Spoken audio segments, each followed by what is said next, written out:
towards confrontation, where they will suffer loss of life.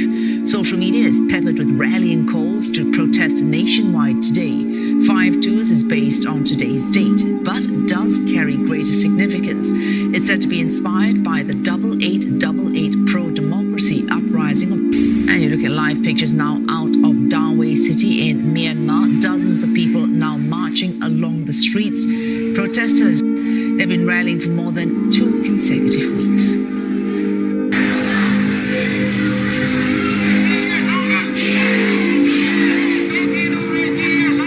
Protesters have repeatedly defied a ban on public gatherings since the military seized power on the 1st of February. They want the release of detained leader Aung San Suu Kyi and the reinstatement of her government. Today they are turning up the heat, their anger stoked by the worst violence yet. At least 2 people were killed after security Mandalay on Saturday. Before that, a student was shot in the head. According to posts on Twitter, the military is getting ready to seize overnight and shutting down the internet yet again nationwide. The blackout is scheduled to have been lifted by now, except for Yangon, which will see the shutdown last until 12 noon. That's 1:30 p.m. in Singapore. Yet another stern warning to Myanmar's military leaders.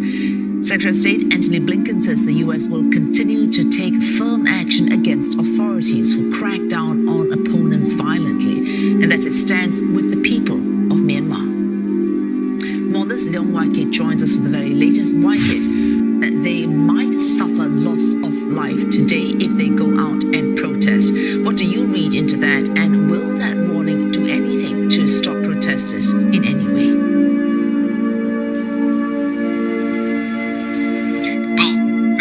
So this internet blackout in Myanmar, and for Yangon, the blackout is extended to 12 p.m. local time. But this is just how fast developments are coming through. I've been getting tweets and SMSs from friends, WhatsApp messages from friends saying that the internet blackout in Yangon has apparently been lifted at around 9 a.m. local time. Now, back to your question, you asked me what I read into this warning. Really, so there's nothing to read between the lines about this warning. Is as explicit as it can be. There will be 2007 or 1988 to be reminded that the Myanmar army is capable of a violent crackdown when there are mass casualties. In fact, just last week in Mandalay, the second largest city in Myanmar, the police have already raised banners telling people there that if they don't disperse, they will use live rounds on them. And we have seen on Saturday, live rounds were used at a shipyard in Mandalay where 2 people had died. So really this warning across Myanmar that was also broadcast explicit as it can get. Okay, just in case anyone misses that warning, of course we've got what the UN is saying it's worried about, that a controversial military unit during the deadly shooting in Mandalay. That's of course the 33rd Light Infantry Division. What do you know about this Light Infantry Division, and that if it is deployed, what impact might it have on protests and protesters? Well, so that is an elite force with headquartered international media are reporting that the elite force was used and deployed in Mandalay. We don't have 100% confirmation, but like you said, UN has also cited those media reports. But to a civilian, whether or not you're from the elite force or a newbie soldier, a threat.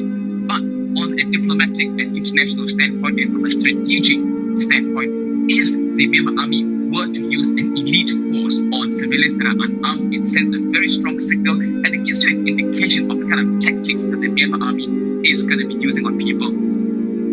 Wai-Kit, so far, especially after the deaths we heard about foreign quarters, interference, do you see the military government after any kind of mediation at all, whether it's formal or informal, to try to resolve this crisis?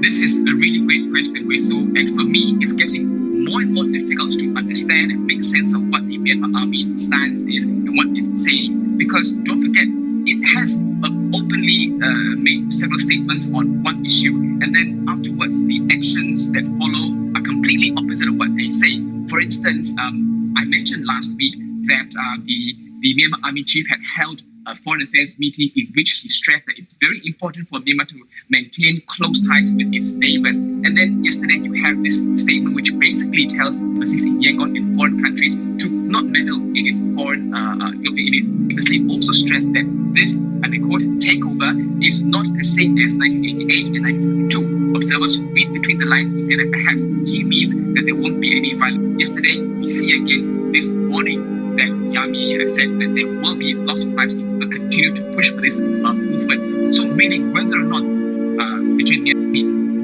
when ASEAN is calling for